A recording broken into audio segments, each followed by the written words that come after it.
ہم اپنا جو زکوٰۃ کا پیسہ نکالتے ہیں، زکوٰۃ نکالتے ہیں، تو ہمیں یہ کس کو دینی چاہیے؟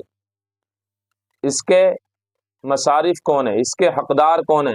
جن کو اللہ پاک نے بیان فرمایا ہے، جن کو دینے کا حکم شریعت محمدی نے دیا ہے، یعنی مذہب اسلام میں جو حکم ہے دینے کا، زکوٰۃ کس کو دینا چاہیے، آج اس کے حوالے سے یہ ویڈیو ہے۔ آپ اس ویڈیو کو شروع سے آخر تک دیکھیں اور سمجھیں۔ ہم اپنی زکوٰۃ ایسے لوگوں کو دیتے ہیں، اپنے فطرے ایسے لوگوں کو دے دیتے ہیں جو مستحق بھی نہیں ہوتے، پھر ہمارا نہ زکوٰۃ ادا ہوتی ہے، نہ ہمارا فطرہ ادا ہوتا ہے، نہ ہمارا عشر ادا ہوتا ہے۔ یہ صدقہ واجبہ ہیں، فطرہ، عشر اور زکوٰۃ، جب تک یہ مستحق تک نہیں پہنچیں گے آپ کے ادا نہیں ہو سکتے۔ تو آپ دیکھ بھال کر دیا کریں ان چیزوں کو۔ آج میں آپ کو بتاؤں گا یہ کسے کسے دینا جائز ہے اور کس کو دینا جائز نہیں ہے۔ اللہ کا فرمان ہے، 10واں پارہ ہے سورہ توبہ کے اندر، اللہ رب العزت ارشاد فرماتا ہے، انما الصدقات للفقراء والمساکین والعاملین علیہا والمؤلفۃ قلوبہم وفی الرقاب والغارمین وفی سبیل اللہ وابن السبیل۔ اللہ کا فرمان یہ ہے، اپنے صدقات، اپنا زکوٰۃ، اپنا جو بھی صدقہ ہے واجبہ یا جو بھی آپ کو دینا ہے، عشر ہے یا فطرہ ہے یا زکوٰۃ دینی ہے، تو اس کے لیے اللہ رب العزت نے 8 لوگوں کو بیان فرمایا ہے کہ آپ ان 8 لوگوں کو دے سکتے ہیں۔ پہلا نمبر ہے فقیر کا۔ اب شریعت فقیر کس کو کہتی ہے؟ جس کے پاس کچھ مال کھانے کو تو ہے لیکن نصاب کے برابر نہیں، یعنی اتنا مال نہیں ہے جتنے مال سے وہ 52.5 تولے چاندی خرید سکے، نصاب سے کم مال ہے تب شریعت کی نظر میں فقیر ہے، اسے کسی کے سامنے ہاتھ پھیلانے کی ضرورت نہیں، وہ مانگ نہیں سکتا کسی سے۔ ہاں آپ اس کو دے سکتے ہیں، وہ مستحق تو ہے لیکن وہ کسی کے سامنے ہاتھ نہیں پھیلا سکتا، سوال کے لیے اپنے ہاتھوں کو دراز نہیں کر سکتا کہ مجھے دیا جائے۔ تو آپ اس فقیر کو دے سکتے ہیں جس کے پاس اتنا پیسہ نہ ہو، کچھ تو ہو، اس کا کھانا پینا چل رہا ہو لیکن اتنا پیسہ نہیں ہے جس سے وہ 52.5 تولے چاندی خرید سکتا ہو۔ دوسرے نمبر پہ ہے مسکین۔ مسکین اسے کہتے ہیں جس کے پاس کچھ بھی نہ ہو، تو اس کے لیے سوال کرنے کی شریعت نے اجازت دی ہے، وہ کسی سے طلب کر سکتا ہے، مانگ سکتا ہے، جس کے پاس کچھ بھی نہ ہو کھانے کے لیے کہ کل کو میں کیا کھاؤں گا، اسے کہتے ہیں مسکین، تو آپ اس کو بھی اپنی زکوٰۃ دے سکتے ہیں۔ تیسرے نمبر پہ ہے عامل۔ پہلے زمانے میں بادشاہ کی طرف سے جو زکوٰۃ وصول کرنے کے لیے آتے تھے ان کو عامل کہتے تھے، لیکن یہ دور ایسا نہیں ہے، ان کو بھی زکوٰۃ دی جاتی تھی جو پہلے بادشاہ کی طرف سے آتے تھے، لیکن یہ بھی اس آیت سے نکل گئے۔ اب ہمارے یہاں ایسا کوئی ماحول نہیں ہے جو بادشاہ کی طرف سے زکوٰۃ وصول کرنے کے لیے آتے ہوں، تو آپ انہیں بھی نہیں دے سکتے، یہ بھی اس آیت سے نکل گئے۔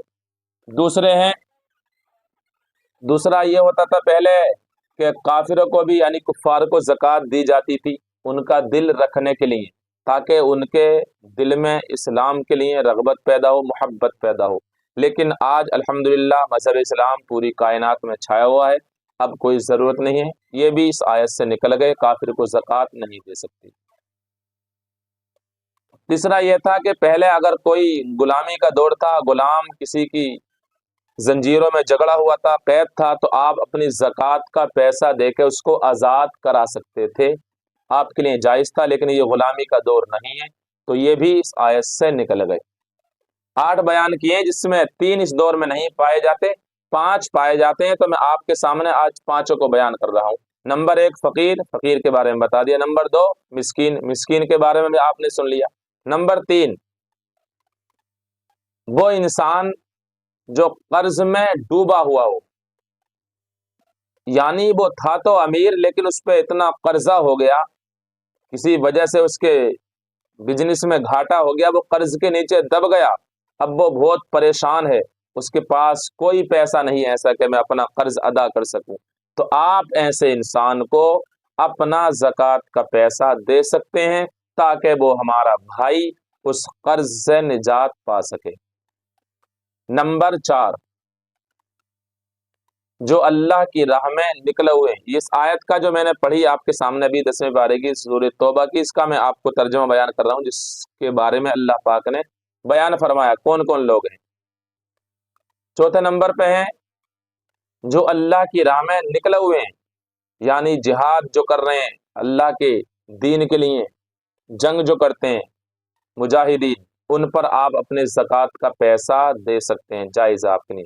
اور یہ مدرسوں میں طالب علم حاصل کرتے ہیں، بچے مدرسے کے رہ کر، مدرسوں میں رہ کر جو بچے پڑھتے ہیں، یہ بھی اسی زمرے میں آتے ہیں، آپ ان کو بھی زکوٰۃ کا پیسہ دے سکتے ہیں۔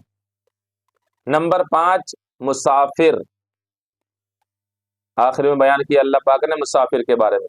اگر انسان اپنے کوئی گھر سے نکلا، امیر ہے، مالک نصاب ہے، کروڑ پتی ہے، لکھ پتی ہے، ارب پتی ہے، اب وہ سفر میں نکلا، اس کے پاس سفر میں پیسہ ختم ہو گیا، تو اب وہ انسان زکوٰۃ لے سکتا ہے، اور آپ بھی اپنی زکوٰۃ کا پیسہ اسے دے سکتے ہیں۔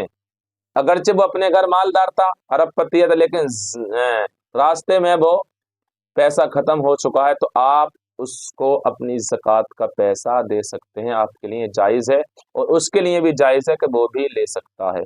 تو یہ 5 لوگ پائے جاتے ہیں اس دور میں، آپ انہیں اپنی زکوٰۃ کا پیسہ دیں تاکہ آپ کا زکوٰۃ کا پیسہ ادا ہو سکے۔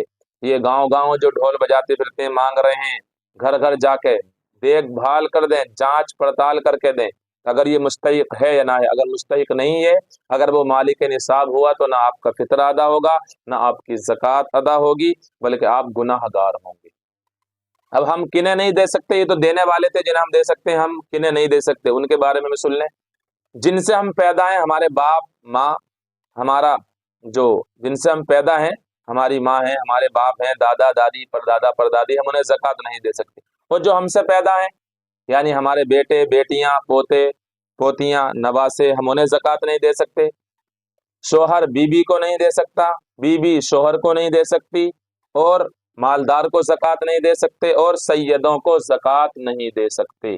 یہ وہ لوگ ہیں جنہیں نہیں دے سکتے۔ پہلے جو بیان کیے وہ ہیں جن کو ہم زکوٰۃ دے سکتے ہیں۔